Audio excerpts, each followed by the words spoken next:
Bugün size anlatacağımız konu horlama ve uyku apnesi.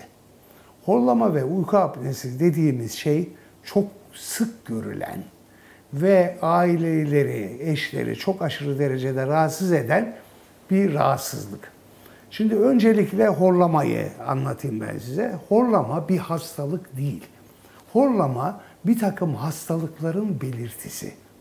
Yani burnu tıkalı olan insan horlar. Genzinde akıntı olan insan horlar. Onun dışında eğer küçük dil ve yumuşak damak gevşediyse onların sallanmasına bağlı insanlar horlar. Yani horlama bir takım hastalıkların belirtisi. Bunun hastalığa dönülmüş, birazcık daha ilerlemiş şekli uyku apnesi. Uyku apnesi ağır bir hastalık ama horlama bir hastalık belirtisi, hastalık değil.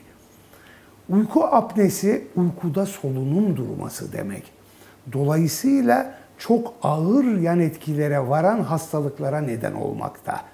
Bu hastaların tansiyonları yüksek, kalp yetmezliği hatta uykuda ölüme varacak kadar ağır tablolara neden olmaktalar.